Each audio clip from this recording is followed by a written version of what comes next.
All right. I have to also flip the tape at about the halfway mark, so That's if I fine. if I miss that, remind me. Okay. All right. Well, we have Live Evolution right here in front of me right now. This is your first really definitive live album.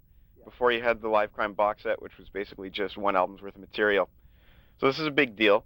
How much input did you personally have on the set list and the mix on the album? The set list and the mix. Yeah.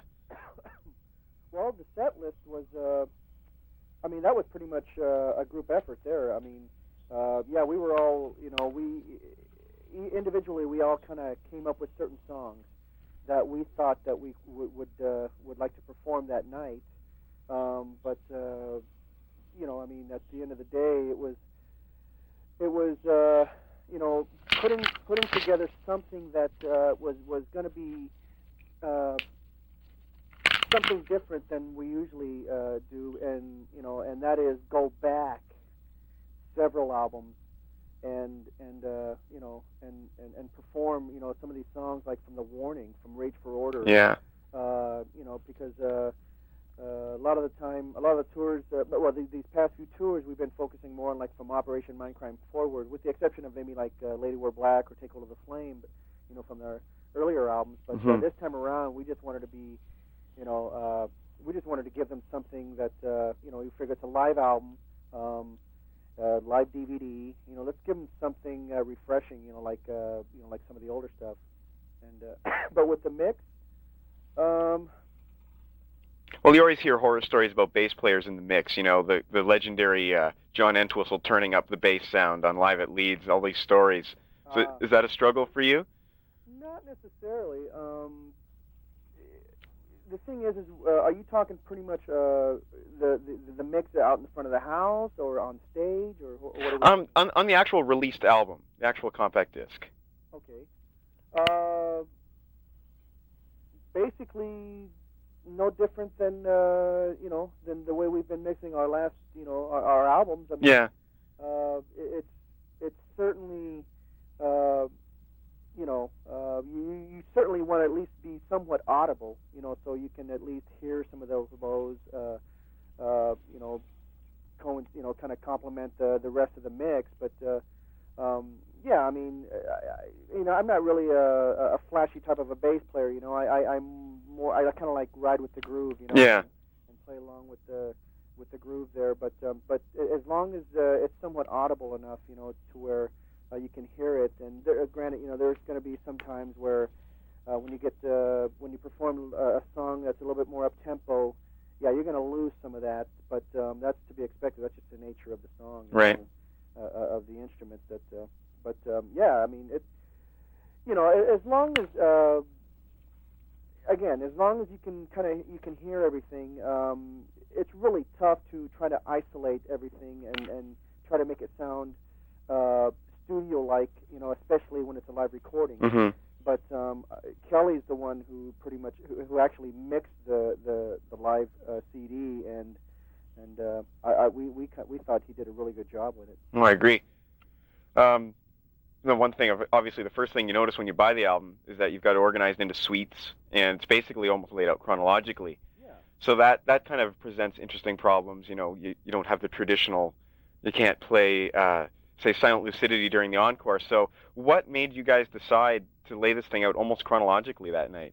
Well, again, that's where the Live Evolution, title came from, and it's just we figured, okay, we're going to put together a group, a set list, and then we kind of came up with the idea of, hey, why don't we just try and, why don't we kind of put this together like in suites, and kind of, you know, uh, starting from the beginning to the present, and I mean, we basically focused on, the first suite was basically, the songs that were from like the first couple of albums.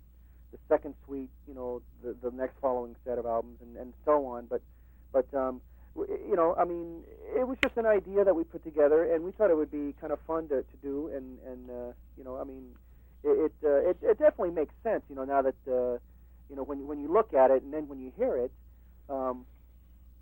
it's just you know, I mean, it wasn't something that you know, it actually, it kind of came up.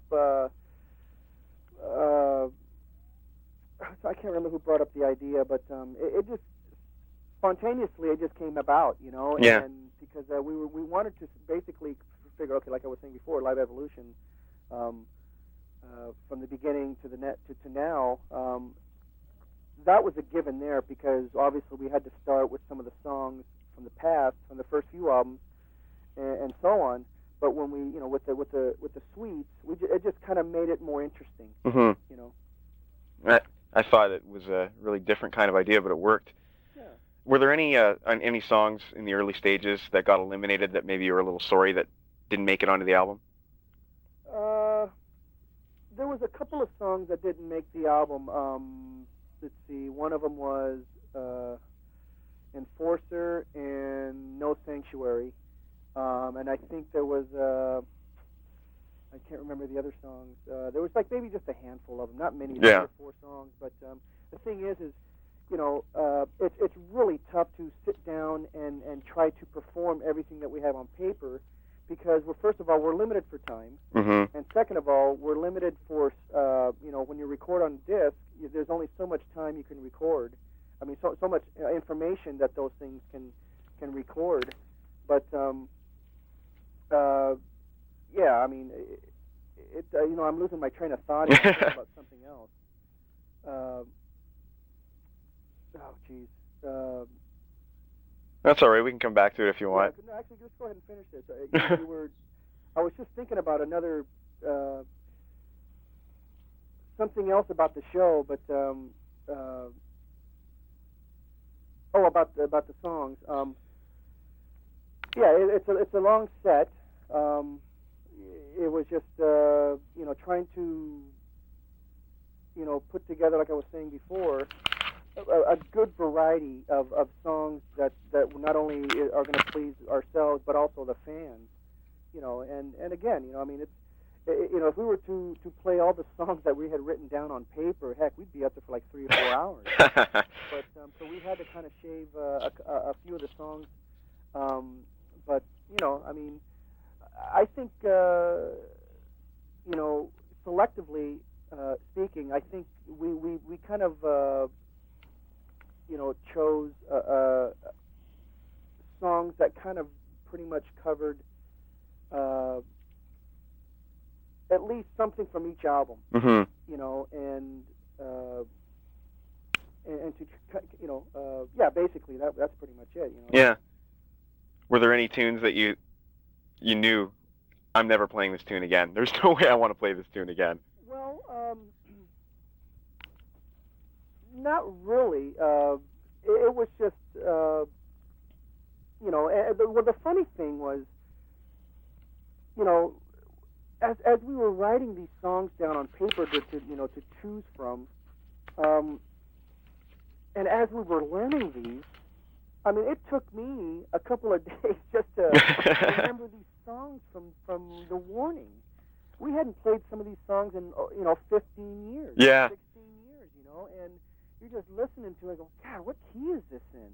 You know, oh my God, that's right, I remember this part. And then you start reminiscing about the times when you recorded them, and so it turned out. I mean, it was more fun than we actually anticipated because you're just sitting there listening to these songs, remembering back, you know, remembering at the time when you recorded it and the place where we recorded it, you know, and so it kind of brought back a lot of memories, you know. Oh yeah.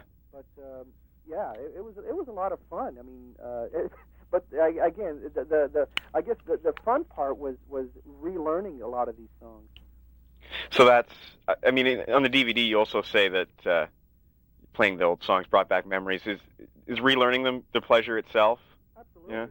Yeah, because I mean, we're very proud of what, you know, of everything that we've done, you know, and to go back and learn these songs that you hadn't played in 15, 16, 17 years, you know. I mean, it not only did it bring back memory, but you know, it might sound kind of odd saying this, but you know, it's kind of refreshing. But even though they're old songs, you know. But it just it was yeah, it was a kind of a refreshing approach, you know. But Yeah. yeah, if you know what I mean. Well, it sounds like you've rearranged some of the tunes slightly. Like I think "Revolution Calling," it sounded like the intro was new. Yeah, well, we figured, you know, we did release Live Crime, you know, as you know, a few years back, and so most of those songs, we pretty much played them, you know, verbatim to what it was like on the original, you know, recording. But we just figured, you know, if we're going to play some of these songs, especially some of the songs that we normally play on tour, you know, let's kind of, you know, spice them up a bit, you know. And we kind of did that with Lady Wore Black. We did that with Revolution Calling. You know, just to name a couple of them, you know. But yeah, I mean, we you know, it's nice to rework, you know, a couple of the songs so it makes it sound, you know, it obviously it's going to make it sound a little different, but also interesting, and but still obviously in context. But you know, I mean, it's just it's again that's another side of you know the joy of you know, not only working on songs from the past but also working on songs, you know, from, you know, that are more current, but kind of you know, rehashing them a bit or reworking them. Yeah. Now you mentioned Kelly mixing the album. He's got quite a few production credits under his belt. You've got a producer in the band now, and is that a huge relief to you? Yes, yeah, I think so. I mean, he's a very talented individual, you know. I mean, he, you know, like you said, I mean, he's done producing work with production work with a few of the band, Candlebox, Dawkins, Sangelis, I think, or I think that's the name of the band, but I can't remember. Just to name a couple of them, you know, and what's the other one? The Second Coming. Yeah, I just saw that one the other day. Yeah, he's a very talented individual. Not only, you know, is he very talented when it comes to playing a producer role, but also as a musician. You know, he's a good songwriter, a good guitar player. I guess, I mean, that guy, he wears many hats, you know, and it's kind of a blessing in a way to, you know, work with somebody like that, because, you know, you kind of, you know,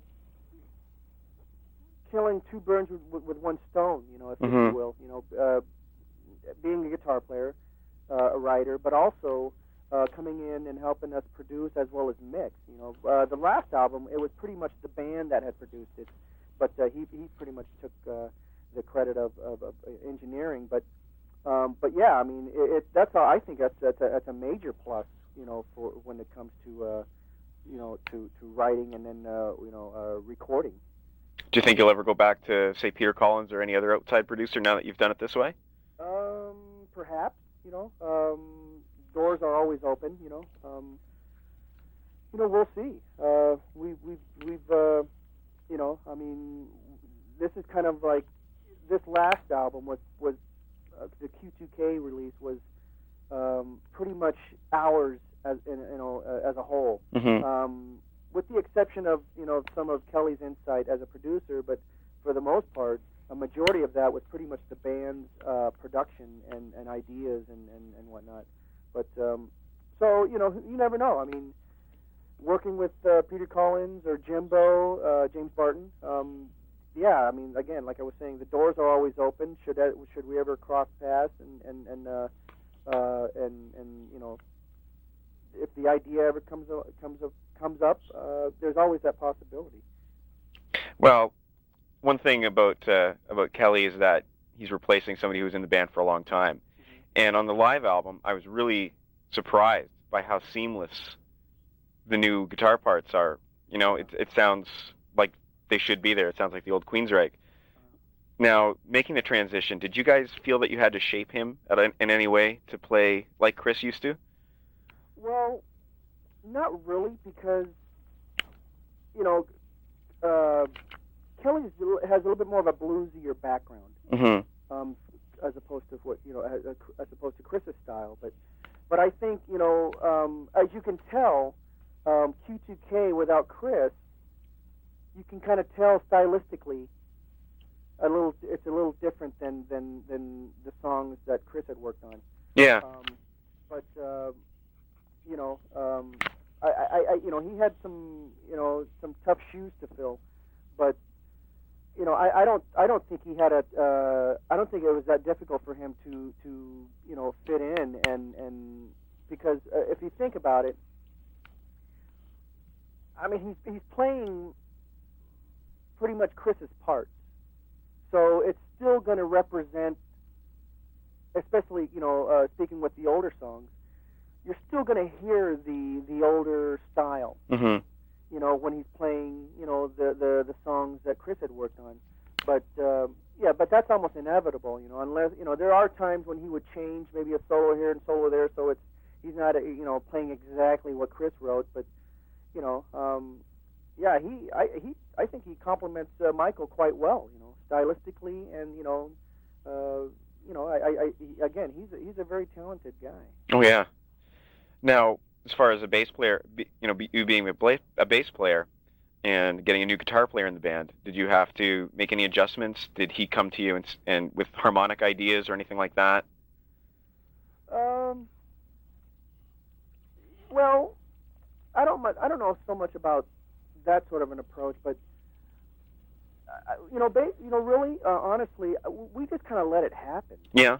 We really didn't sit down and try to educate him into, okay, this is what Queensrÿche, this is what our sound's like. This is what Queensrÿche sound is like. This is what we want you to play like. We just kind of let him have free reign over it, and not really, because if you think about it, I mean, he's not coming in to replace Chris. He's coming in to replace a guitar player. Mm-hmm. And by coming in to replace Chris, I mean, that can be a little tough on someone, but of course, people are going to see that. They're going to question that, and hey, I mean, obviously they're going to A and B the two guitar players, or whether they're, I mean, stylistically or just as musicians in general, I mean, but that's inevitable. That's going to happen, but. I mean, I don't think, it pretty much, it happened on its own, we didn't really sit down and kind of, dictated, or educate him into trying to sound like somebody that was no longer with us. Right. We just let it happen. He let it happen, and we think, he's done a pretty good job so far. I just wanted to bring something up here. Totally irrelevant, but I found a Bob Rivers Twisted Christmas album the other day, and Kelly Gray's name was listed as producer. He has produced and mixed many of those songs. I think you just need to tease him about that. But hey, Kelly, you've made it big. Yes. Somebody just recognized your credits on a Twisted Radio CD, so I'll bring that up to him. Now, the album packaging's pretty cool here, but what the heck does that say under your name? Under your picture there? My credits? Yeah. Well, it's backwards. I still couldn't read it. All the letters are I mean, the words are backwards. They're spelled backwards. Yeah. So if you start from the beginning, I mean, it's all laid out, except the words are spelled in reverse. I'll have to throw it in a mirror. If you're let's say you come up with the word happy. Right. Okay? I start with the letter Y first, and then a P, and then a P, and then an A, and then an H. They're just the way. You understand what I'm saying? Yeah, you're just messing around just for some fun there, making people think. Yeah, kind of. Heck, got to be a little goofy every once in a while. What I originally wanted to do was to have it printed out to where when you put it up to a mirror, then you would be able to see, you'd Right. be able to read it correctly. But but I didn't think about that until after. Oh, well. Next album, right? Oh yeah, I mean, you're like the first person, or actually the not the first person, but you're like the second or third person that asked me about it. He goes, wait, is that Spanish? I said, no, it's not. I think you'd know if it was Spanish or not, but yeah. So heck, just being a little goofy. A little creativity there. Some creativity there. Are you cyber savvy? Are you into the internet and stuff like that? A little bit, Do you see the internet as a way to reach new fans? Oh, absolutely. Are you doing that? Sorry? Are you doing that? Are you noticing that? I think so. I mean, it's I mean, we especially with our fan club, I mean, a lot of that is instead of sending mailers out, I mean, we just send them emailers. Yeah. Not only is it not so much as I'm looking for it as a cost-effective approach, but even though it is, but it's a lot more efficient. I think you can do a lot more than just a letter or just a flyer.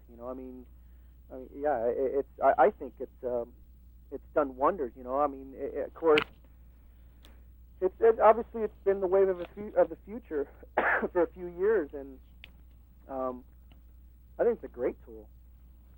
I think you've got bands like, say, Marillion or whatever, who are they pre-sold their album online before it was even written, and it's just amazing how the dedicated fans will seek you out. Oh, absolutely. And I mean, well, we've been very fortunate to have this type of fan base. I mean, they've allowed us to evolve and grow as a band. And they've evolved and grown as individuals, as listeners, as fans. And what more can you ask for? I mean, giving us the freedom to create. And I mean, I think that's great. And also by being able to communicate with them, whether it's through music. Not only through our music, but also through the cyberspace. Mm-hmm. It's a lot of. I mean, yeah, it's great. Let's go back to Live Crime for a minute. You have more than one new release coming out. You've got Live Crime being re-released on album and DVD. Yeah. Actually, yeah. I don't know if it's on DVD though. Oh, really? Okay, I'll have to check that. It is. I was told it was going to be the live CD, but you might be right. Now, the live CD does have some bonus tracks on it. Yeah. Are they the same versions that we're seeing on Live Evolution, or are they with the original lineup? Those with the original lineup. Those two songs, Roads to Madness and Lady Wore Black, those songs were recorded at the time Live Crime was recorded. From the same gig? From the same gig. Oh, excellent. Yeah. I mean, we recorded the whole show, but we were mainly focusing on the Live Crime. Right. But yeah, we. I mean, there was a few other songs that we had, through that whole set that we performed. Yeah, we recorded the whole show, but we just figured, okay, if they're going to release this, a lot of that was pretty much EMI's idea, and so it was kind of interesting hearing about EMI releasing this, and here we are, just doing the groundwork on Live Evolution, and we're just thinking, wait a second, is that going to conflict with one another? But I don't think it has. I think it's great because for the collector and for the hardcore fan out there, I mean, even though most of that Live Crime is the same that was released before, with the exception of those two extra tracks, that's what makes it interesting. Yeah. And, so, but yeah, I mean, that was pretty much our very first live recording back then, with the exception of the Warning Tour. That had the live video. Right. And which is also pretty much impossible to find. So if you'd ever talk to EMI about getting something reissued. That's good luck finding that one. Yeah. But then again, that was only released on video. It was never released as a live audio. Right. yeah, I mean, and then Live Evolution was our very first full-length live recording from, start to finish. And a lot of people ask us, well, why did it take you so long, But I don't know. I mean, as you're going, as you're, evolving through your career and recording and touring and all that, you just, I guess for me, it doesn't really cross your mind, because you're so busy and you're so tied up at that moment doing what you're doing, whether it's recording or touring, that it never really, for myself, it never really crossed my mind. There were times when, when you release a new album, then, by giving it an extra track or two, which, Japan loves that, Mm-hmm. They love that type of thing, when you can add an extra bonus track or two. But, that's always fun. But I don't know why it's taken us this long to release something like this. I mean, look at the Greatest Hits was released last year. Right. Yeah. And a lot of people said, they're asking you, why do you take it so long? Hey, why are you complaining? It's Well, stop bitching about it. Hey, there you go. It's right there. Well, here's another release you can ponder. There's a track out there. You guys did a video game a few years ago, Promised Land video game. There's a track on there called 8 Miles High, and it's never been released, as far as I know, on any kind of CD. Yeah. I couldn't beat the game, but I kind of cheated a bit. Oh, cool. Yeah, I got the cheat sheet for that thing.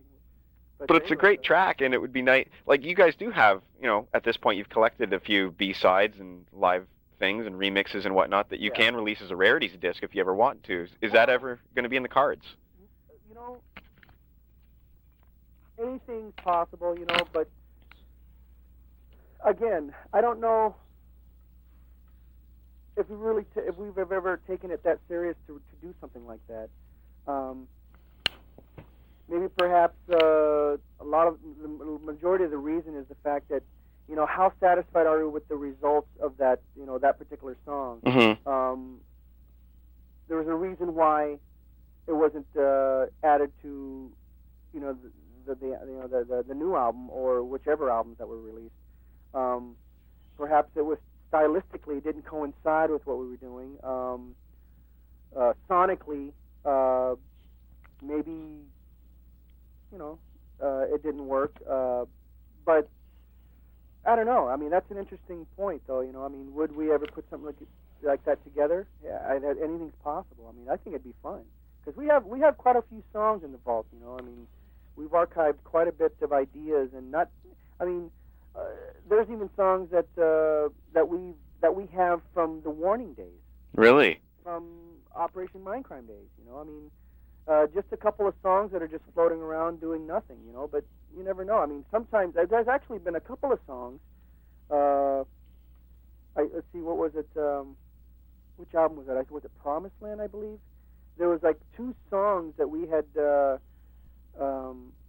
used ideas from a song that was written back. Was it Rage for Order? Or Operation Mindcrime, but we kind of took the intro or the middle piece of those songs and just kind of created a whole new song with it. Now, who remembers these ideas when it comes down to jamming for a new album?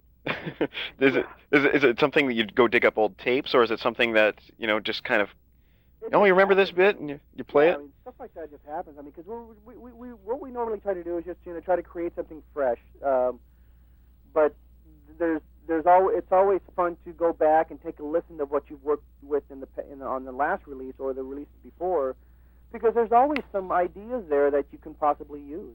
Yeah. Well, there's certainly enough stuff out there for people to collect with the Japanese bonus tracks and whatnot. Yeah. But I mean, Promised Land, it had Chasing Blue Skies. That was on the Promised Land Japanese release, and the Promised Land CD. That was released in Japan. And it also had someone else, but with the full band, with the band version. Yes, right. Yeah. And some of those made it onto the Greatest Hits, I believe. I think so. Now, what about solo projects? Have you ever pondered that? Has that ever interested you at all? Oh yeah. I mean, Jeff kind of working on a little solo project for himself. Scotty and Kelly have put together something. Michael's kind of working on that. I've always I've always wanted to do something like that. Kind of like step away from Queensrÿche for the day, and then do something on my own. But that's I'm always coming up with ideas. And I eventually would like to put something together like that. Do you have any ideas for a direction? Obviously, it would probably be something different from Queensrÿche. Yeah, my listening taste of music is so eclectic. It's like from ABBA to Zappa. I love pop rock. I love hard rock, jazz.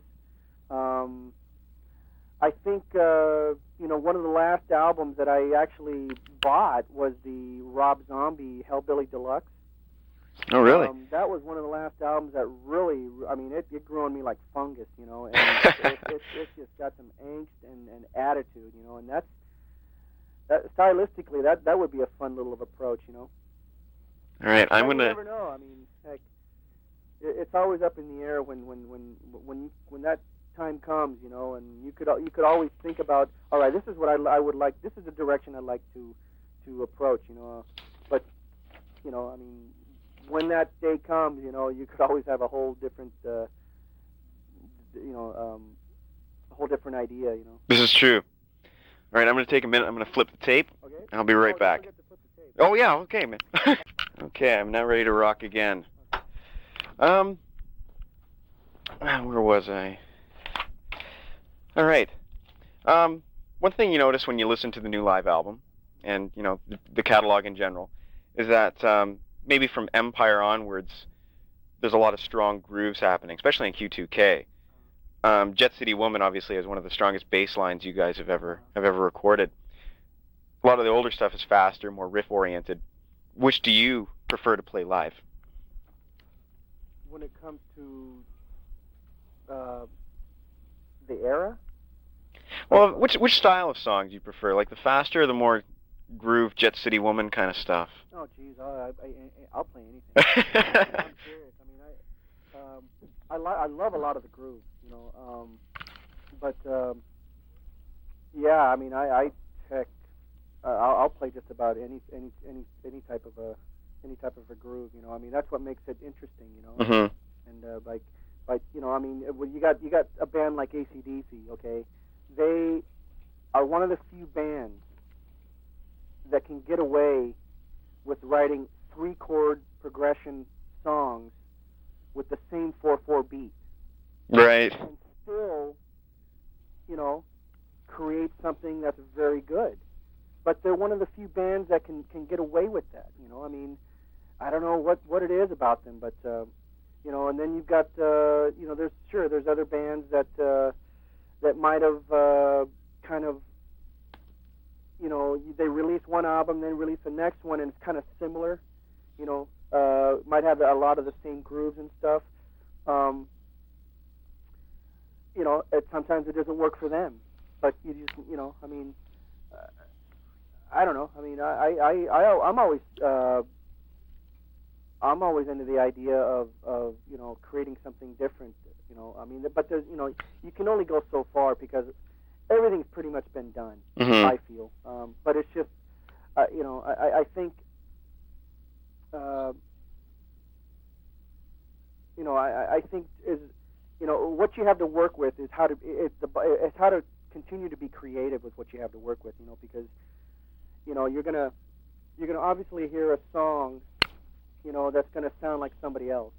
Mm-hmm. There's something about that song, God, that chorus just sounds just like that band that was out in the 80s, or that intro sounds just like this band that just came out last year or whatever, but what can you do?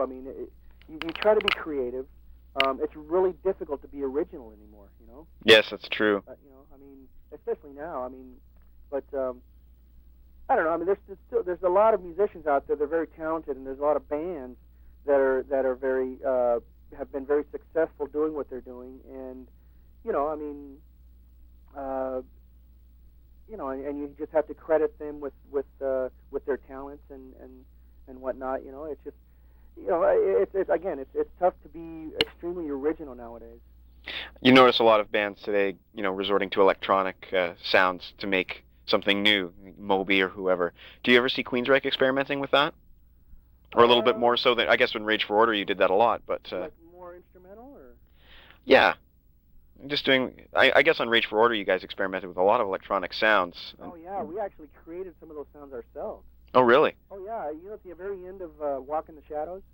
Right, yeah. Big ambient, reverbed, with a reverberated sound. Yeah, yeah. At the very end, Walk in the Shadows, walk with me, pow! Right. That's a door slamming in the parking garage. It's always something you don't expect. It's always something you don't expect. Exactly. I mean, nobody else knows that. I mean, unless you've been told about it, But that's cool. That's what was that's why that album, to me, is the most memorable one, because we ended up putting something together that like I was explaining to you, with regards to, coming up with our own sounds, our own little ideas to I mean, I don't know what triggered us into doing that, but I think we were just, we just were trying to pull out all the stops to, when it came to producing the album, for the production side. I find that album, even though sonically they're nothing alike, but I find there's a kinship between that one and Promised Land. Promised Land seems to have a lot of sonic experimenting happening in the background as well. Oh yeah, I mean, from banging on top of these big garbage cans. Really? Yeah. To what else did we do? There's some really neat electronic kind of vocal effects happening on Damaged, where Jeff is singing and. I mean, and believe it or not, those were effects that I don't think we could ever do again. Seriously, because they were like these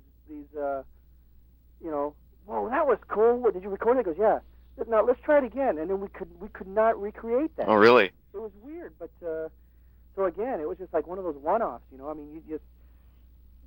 That's why the tape's always rolling, because you just never know what you can come up with and you can use.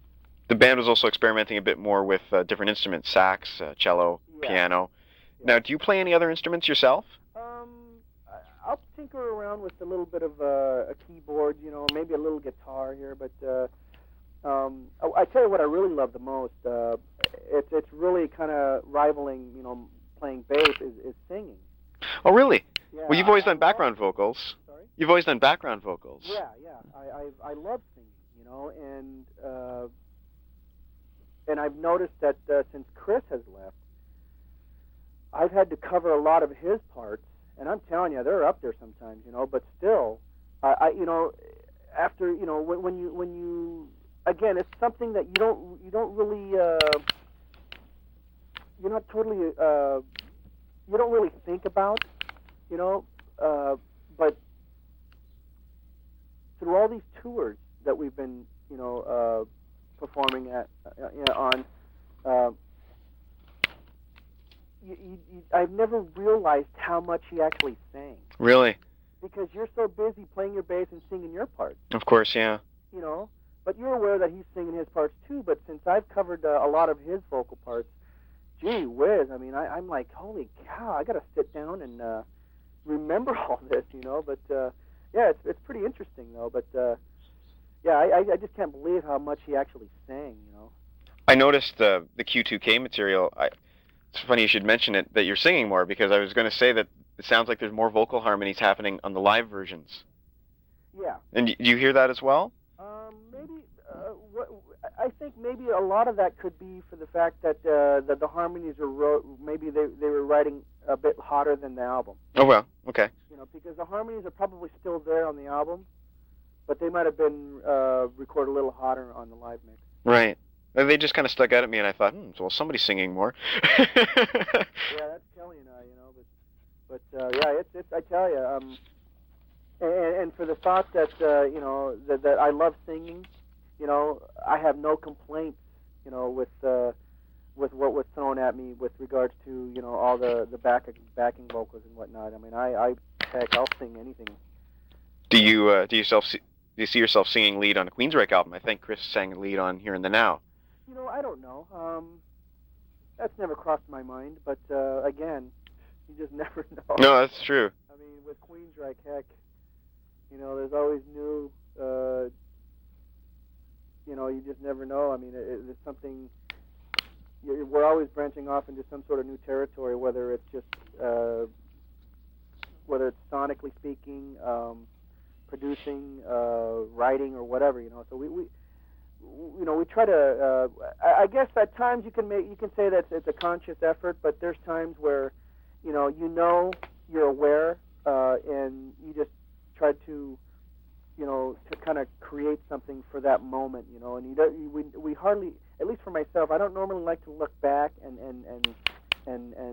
listen to what we've done in the really? past, because then you start getting influenced by it, and there's going to be ideas that might sound like something in the past. There's nothing wrong with that, but no. But when an interviewer comes up to you and says, "You remember that electronic part in Damaged?" You haven't heard the album in like 5 years. You have to. Yeah, I mean, you remember a lot of the. I mean, believe it or not, you'll be surprised, especially when you hear a lot of these songs that we had recorded for this live evolution. It's amazing at how much more you remember. When you play like London or Screaming in Digital or Sweet Sister Mary. I mean, you just all of a sudden you just start reminiscing and you just start thinking back at the time when it was recorded, and we were in Philadelphia. We were, Rage for Order. We were up in Canada. Where were you in Canada? Up in what was it called? Mushroom Studios, was it? Is that in Toronto? No, up in Vancouver. Vancouver. Oh, okay, yeah. Yeah, and but yeah, we've recorded in many of the studios. Actually, we recorded in that one was it Montreal? Yeah, I read about that. In the dead of winter or something like that. Something like that. Yeah, that was during OMC. Yeah, that's right. Yeah, Operation Mindset. Right.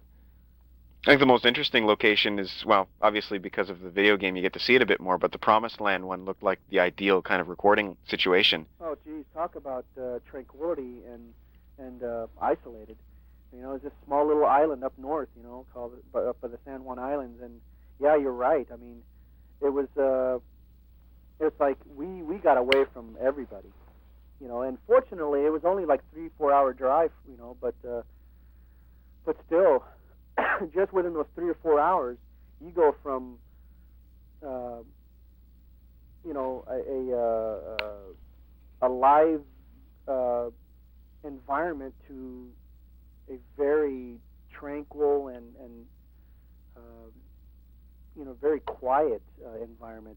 But I mean, there were times at night when we would take a break. I mean, we would record until like 12 or 3 in the morning, however long it took us to record whichever song. But we'd be taking a break outside, and you can hear the whales. Oh, amazing! Yeah, I mean, it was just pretty wild. I mean, there was a couple of little wildcats out there. But we definitely didn't leave any food outside. So you might attract. I think it's safe to say that the environment must have impacted on the album, because the album, when you listen to it, it sounds like it's recorded out in a cottage in the woods. You think the influence is there? Like, you think there was a lot of influence? I think so. Recorded and how we recorded it. It sounds like it. Yeah. Well, it was this doctor. I can't remember his name, but he owned this cabin, and it was actually like a sort of not a bed and breakfast, but a like a summer retreat sort of thing. You can, he would hire the cabin out for for people that would want to head out to the San Juans and stay there for the weekend or for the week or for the 2 weeks or month or whatever. And so what we did is we just basically told them, listen, we're a band. and that right there, obviously, wait a second, before you even continue, I mean, that kind of scared him a bit, but said, no, we're not that type of a band, we respect our environment, we don't start thrashing things, for no apparent reason, but if the shitter stops working in the middle of the night, then we're gonna, then you're gonna hear from us.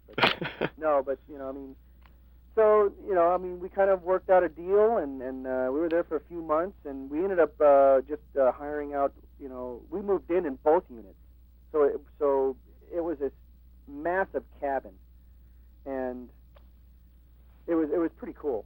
I mean, yeah. We just were living and breathing that album there. Now, the next album, Here and the Now, very different sounding album. Yeah.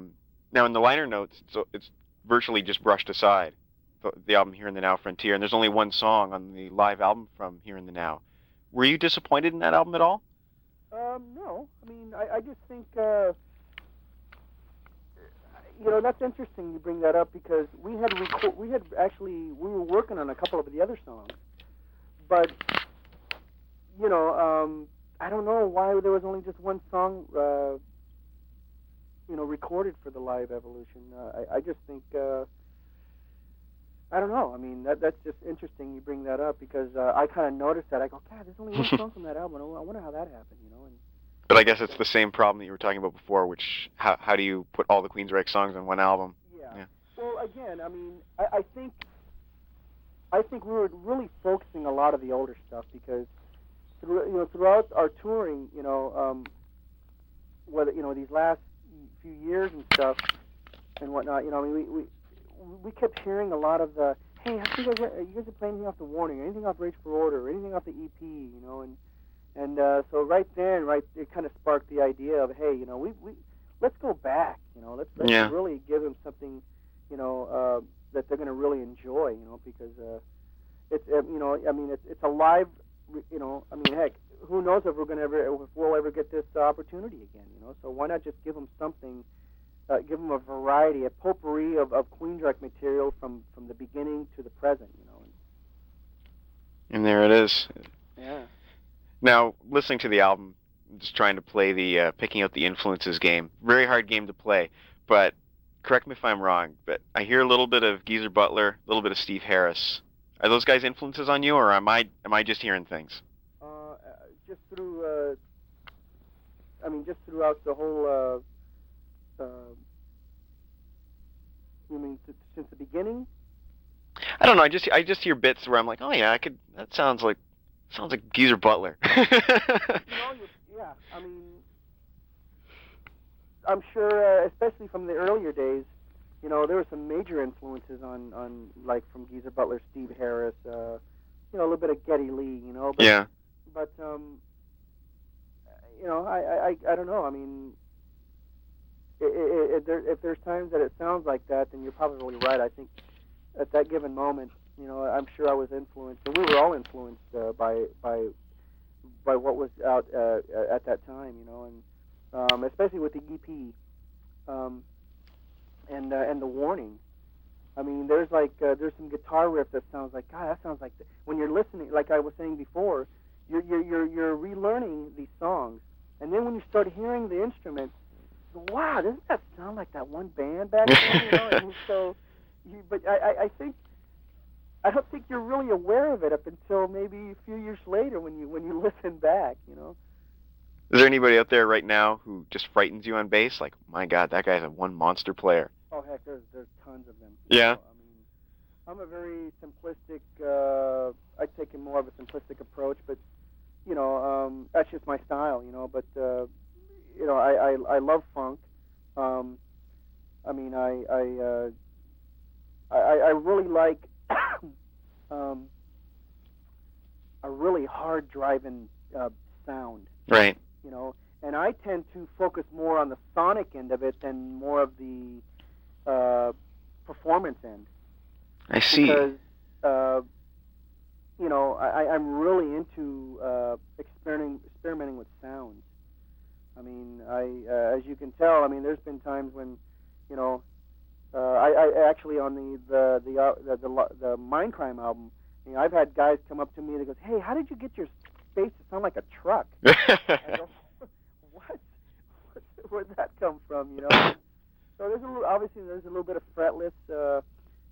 Promised Land and Real World.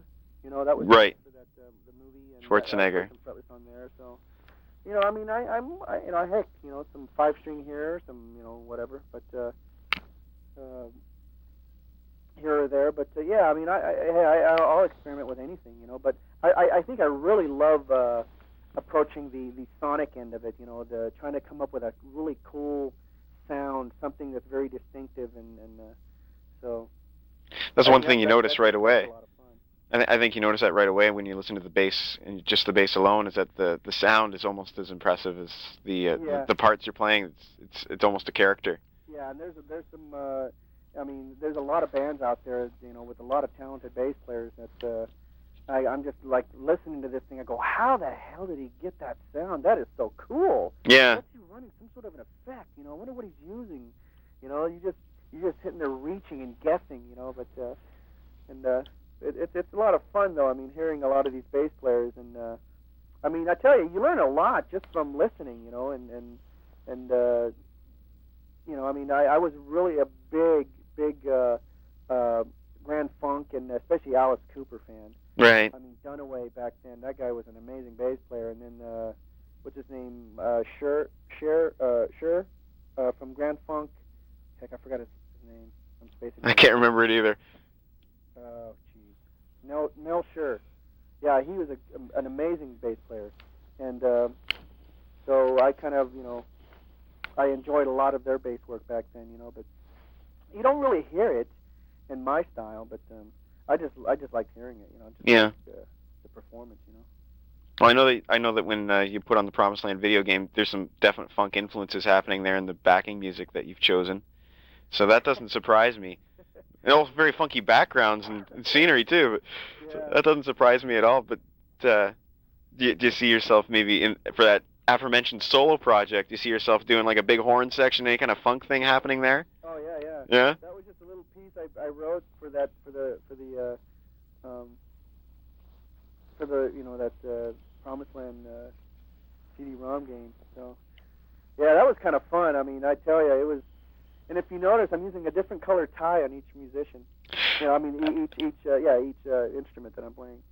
Oh. I know that's not a big deal, but it was to me. You know, I go, hey, I'm going to put a different tie. I wonder if anybody will catch it. I'll have to put the video game back. But yeah, that was a lot of fun. I tell you, you were almost kind of like acting your parts out, especially when I was like the secretary and, you know, and the front desk there, and. Yeah, it was kind of weird putting all that makeup on and dressed in drag. And I guess it was a chance to lighten up because Queensrÿche are not a band that one really sees in a comedy kind of way. Nobody really considers Queensrÿche a light band, so it must have been a nice change. Yeah, I mean, some levity here and there, it doesn't hurt, you know. Yeah. Well, let me see, we're running out of time here. I better start wrapping up. Alrighty. I wanted to ask you if there's any questions out there that you've been waiting for somebody to ask, but nobody's asked you yet. Oh, geez, that is a great question. You can answer. Here's your opportunity. You can answer your own question that you've always wanted to answer. Oh, geez, you got me on the spot here. This is cool. Thanks, man. An answer that, for a question that somebody, or no, wait a second. Yeah, say that again. A question that nobody's asked you yet. You've just been waiting for somebody to ask you this question. Nobody's asked it yet. What would that be? What would the answer to that be as well?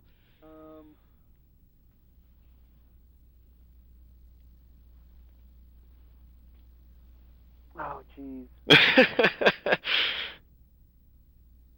That's good. I don't know, man. You got me here. I just don't know what to think here. I mean, what question?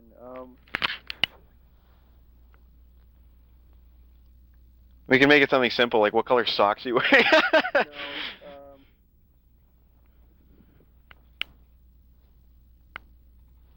Oh, geez. How about, this might be a little cliche or a little simplistic, but how about, how's my son doing? And how is he doing? He's doing wonderful. How old is he? He's 8 months. 8 months, wow. Yeah, so, other than that, I can't think of anything else. But I'm going to give you a little a little insight here. Uh-huh.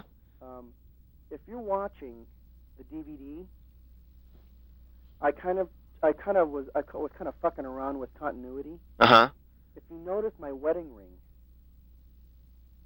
you'll see it on my right hand, and then because we recorded 2 nights.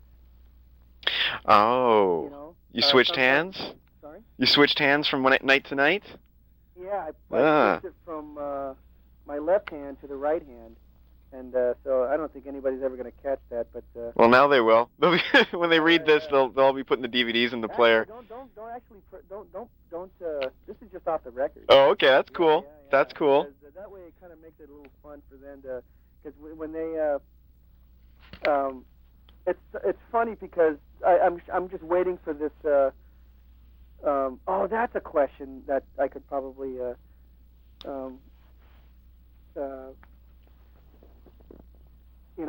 fun little question. Maybe like. How come you? And it has something to do with the ring. Maybe we can come up with a question here. I've noticed that there's certain songs that you have your wedding ring on, and there's certain songs that you don't. But it's because I switched them. Right. From one hand to the other. So that would be the question you've been waiting for, if anybody notices that. Well, then I'm giving it away. That's true. Let's not. Okay, we'll save it for how is your son doing? Yeah, or see, well, God, I tell you, tell you what, if I come up with a different one, I'll call you. Okay. I can leave a message, but I just came up with something, about my son because I have him on my desktop on my computer. Oh, of course. Yeah. So, but I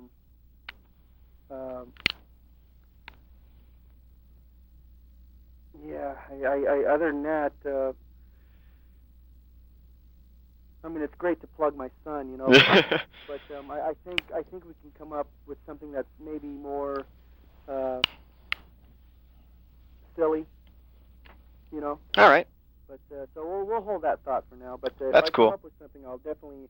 When's my deadline here? Warren just told me to get it done as soon as possible. I think he's behind as it is. If I can come up with something tonight or tomorrow morning, I'll give you a shout. Sure. We can go from there. But I don't know. Unless you, I mean, do you have any questions that you might that might cross your mind, and something that you don't normally hear all the time? Oh heck, I've asked them all. I don't know. What can I say? Do you remember playing Toronto in the summer of 1995 at the Molson Amphitheater? Yeah. I was there at that show. I thought it was a great show. That was with AC/DC. Typo Negative. Typo Negative. 1995 is Typo Negative. Yeah, the Molson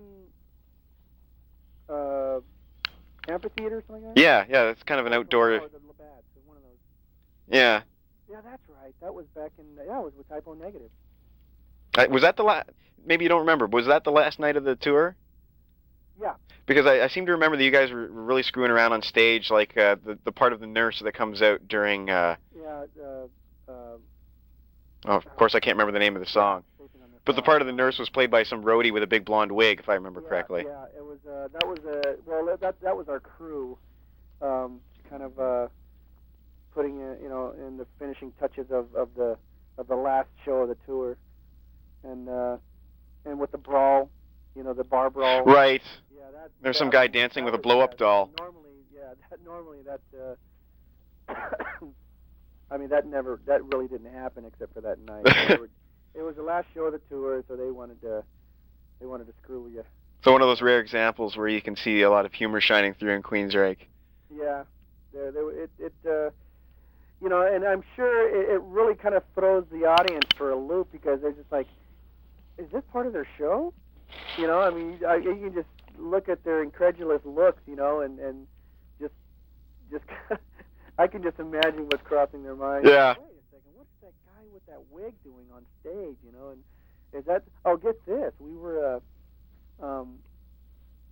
we had that same production and through that whole tour and with the bar scene and the lounge band and everything, and we were in Dallas, and every night there's guests that can win seats to sit in on stage during the Promised Land song, and that's when the bar comes out and we're the round band.